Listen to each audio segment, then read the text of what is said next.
Javier Santa Cruz, economista, buen amigo, ¿qué tal? ¿Qué tal, Susana? ¿Cómo estamos? Bueno, encantada de compartir contigo este evento y este canal de YouTube en el que vamos a intentar hablar de economía, formar y también de informar.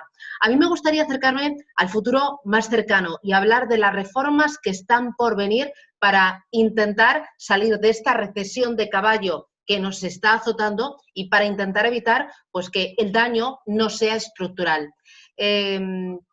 Si tuvieras que poner en el mapa las 4 reformas más importantes que vamos a vivir en los próximos meses, años, ¿cuáles serían? Pues las reformas serían la fiscal, la reforma de pensiones, reforma laboral, la reforma del sistema de financiación autonómica y también la reforma de algunos sectores concretos para su apertura a la competencia y por tanto para el estímulo de inversión, consumo y que haya pues una mayor también internacionalización del país. Cuando hablas de reforma fiscal, significa subida del IRPF y subida también del IVA. ¿Nos espera una mayor presión fiscal por todos los lados para pagar toda la deuda que tenemos que asumir en los próximos años? Es probable que nos toque una subida fiscal importante, como ya ocurrió en la anterior crisis, concretamente si en esta se traduce en un incremento de la deuda, como el que está proyectando, por ejemplo, la Comisión Europea, lo que veremos es que a cada familia española le tocará pagar unos 1.000 euros más en impuestos a partir del año que viene, del 2021, y yo pondría especialmente el foco en la cuestión del IVA, porque España es un país donde sistemáticamente hemos penalizado el ahorro y los salarios, mientras que hemos beneficiado fiscalmente al consumo, es decir, es uno de los países donde la fiscalidad sobre el consumo es menor, con lo cual es necesario darle la vuelta a la tortilla, es decir, pasar de una fiscalidad muy alta, por ejemplo, en las cotizaciones a la seguridad social, también en los impuestos al ahorro, patrimonio, sucesiones, el IBI y otros más, hacia un modelo donde se carguen más las tintas sobre el IVA, sobre los impuestos especiales y por tanto que el consumo se haga más responsable y lógicamente se fomente más el ahorro y la generación de renta. Yo soy una auténtica convencida del ahorro. Creo que el ahorro es una palanca muy importante para el crecimiento, para la inversión futura. ¿Tú crees que deberíamos ver una rebaja de la presión fiscal al ahorro? Porque el ahorro va a ser la tercera palanca de la recuperación. Han estado los bancos centrales que han chutado todo lo que ha hecho falta. Han estado también los gobiernos, han actuado unos muy rápidos como el de Estados Unidos, otros mucho más lentos como el de Europa. ¿Tú crees que vamos a ver una menor presión fiscal en el ahorro para incentivar así que ese ahorro vaya a la economía real en un futuro? Será necesario porque estamos sobre una montaña de deuda, es decir, el endeudamiento ha crecido y está creciendo a tal magnitud que más tarde o más temprano tendremos que pagarlo, con lo cual no solo se paga en forma de impuestos en el futuro, sino también se paga vía ahorros, es decir, vía generación de recursos propios para que podamos al menos hacer sostenible todo ese volumen de deuda que estamos acumulando y que no nos veamos en problemas, por ejemplo, como los que tuvimos en los años 2010 en las crisis de deuda de algunos países europeos. Me interesa también la reforma de las pensiones. Es un run que yo llevo escuchando desde que llevo haciendo información económica. Hemos visto algunos parches, se han introducido algunos elementos. Vamos a ver una reforma de verdad en condiciones para potenciar la pata del ahorro privado, también los planes de empleo y decirnos claramente a todos los ciudadanos que no hay dinero suficiente para mantener el actual sistema de pensiones público. Lo primero que habrá que hacer es clarificar la situación en la que estamos ahora en materia tanto de pensiones públicas como privadas, porque por la parte de las pensiones públicas es necesario limpiar la caja de la seguridad social de todos aquellos gastos o de todas aquellas pensiones que no son contributivas, que no se corresponden con una cotización previa realizada por la persona y de esa manera todo lo que entendemos que es política social, por ejemplo, las pensiones de viudedad, orfandad, favor a familiares, pensiones mínimas, complementos a mínimos, el ingreso mínimo vital, es decir, todas estas cosas, llevarlas a los presupuestos generales y, por tanto, si la sociedad desea tener ese nivel de gasto, lógicamente corresponsabilizarse con él y subir los impuestos o subir los ingresos o recortar otros gastos para que se pueda financiar. Entiendo que también veremos un retraso real en la edad de jubilación, que para calcular la pensión se tendrá en cuenta toda la vida laboral, y luego no sé si también pues algunos indicadores que nos ayuden a calcular la pensión, como la longevidad o incluso el crecimiento de la economía. Exactamente, es decir, a esa primera fase de la reforma de las pensiones públicas se tienen que unir otras dos más. Entonces, en la segunda fase será retomar lo que abandonamos hace 2 años, que fue la reforma de pensiones del año 2013, y entonces ahí es donde se introducían todos estos elementos, sobre todo de ligar las pensiones no a la inflación, sino a los factores concretos y a factores estructurales de la economía. Y luego la tercera fase, que es la de ligar el sistema de pensiones a carreras de cotización que van a ser cada vez más largas durante más tiempo y, por tanto, pues rebasada la edad, digamos, tradicional de jubilación. Finalmente, lo que veremos es un recorte importante en las pensiones públicas que vayamos a recibir. Eso sí o sí por descartado. Tú y yo vamos a tener unas pensiones pues bastante ajustaditas.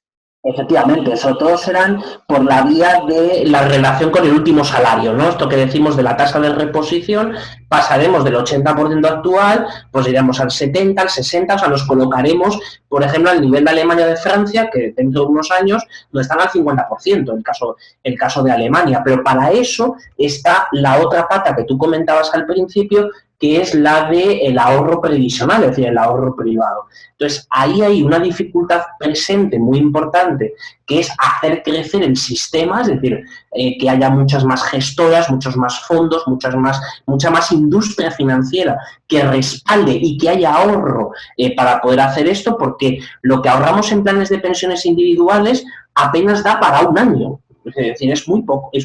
Entonces, es necesario fomentar ese ahorro, clarificar la situación a día de hoy y a partir de eso ligarlo con la cotización y con la carrera laboral, que eso es el plan de empleo. Me interesa también reformas que vienen. Reforma del mercado laboral, y si la vemos, ¿hacia qué lado, en qué sentido?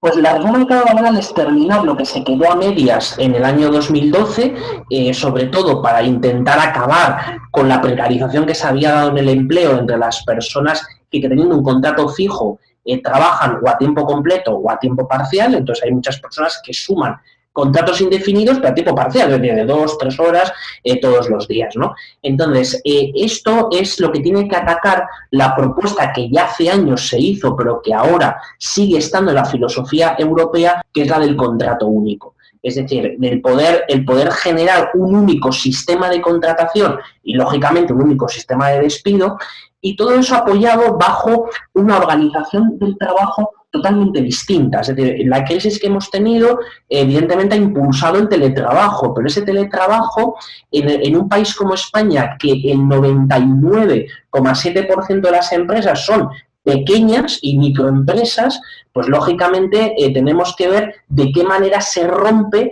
el esquema de trabajo de muchos sectores donde la presencialidad es necesaria, ¿no? Donde es necesario estar. Claro, estoy pensando en hostelería, en turismo y mucha pequeña y mediana empresa, mucho autónomo. Oye, me interesa también el tema de las comunidades autónomas. ¿Esto lo vamos a ver tú y yo o vamos a seguir soñando y pensando en un ajuste que venga por ahí? Porque no sé si las autonomías estarán dispuestas a perder competencias, a poder también ingresos y poder, por lo tanto. Es probable que veamos una parte que fue la que está en suspenso desde el año 2014, que es la reforma del sistema de financiación, es decir, el de cuadrar los números, de cuánto se tiene que ceder de los impuestos a las comunidades autónomas y también de intentar cerrar el mapa de competencias. Eso es una cosa que iremos viendo parcialmente, lo hemos visto, por ejemplo, con la entrega de la gestión de la seguridad social al País Vasco, que será un tema pendiente desde hacía más de 30 años. Entonces, veremos ciertos pasos. Lo que pasa es que las autonomías lo que van a intentar va a ser usar esto como un arma poderosa frente al gobierno central, porque desde la crisis hasta ahora la centralización, digamos, en efectiva, ¿no? La centralización real de muchas de las competencias se ha producido. Entonces, si las comunidades autónomas no levantan esa bandera, lógicamente están perdiendo terreno frente al gobierno central, y eso también va en perjuicio de los ciudadanos. ¿Cuántas o qué nivel de posibilidades le das a ver estas reformas en los próximos 3, 4 años? ¿Las vamos a ver o vamos a seguir conectando tú y yo, charlando y hablando de lo que está por llegar? Yo creo que seguiremos hablando de estas cosas, es decir, serán cosas que eternamente, ¿no? Durante muchos años tendremos que seguir hablando de ellas, pero si habrá cosas, habrá progresos importantes, tanto en la materia fiscal, ese lo vamos a ver, también en la materia de pensiones, aunque con un poquito más de medio plazo, es decir, algo más alejado en el tiempo, y veremos también este asunto de la financiación autonómica. La laboral, en la práctica ya se está haciendo, o en la práctica más o menos se están produciendo esos movimientos, pero son cosas posibles y además cosas donde yo creo que hay un cierto consenso político, que lo que hay que hacer es hacerlo emerger, es decir, no, ahora mismo está, pero no se ve. Entonces yo creo que es el momento de poderlo emerger, y eso siempre sucede cuando hay una obligación externa. Nos pasó en la crisis del 2008, que fue que tuvo que venir Europa y puso los deberes, y en esta ocasión probablemente estemos en las mismas. Claro, y saldremos con estas reformas o con las que veamos que no sean completas, pero sí parches de esta crisis, de esta recesión de doble dígito. ¿Cuándo? 2021 yo no lo veo. Esta mañana me decían 2025 y me he echado a temblar. No sé para cuándo tú ves la salida de esta recesión. 2025 ya es mucho, ya es una estimación, ya es mucho, ¿no? No, probablemente estemos ante un escenario que sea finales de 2022, principios de 2023. ¿Por qué?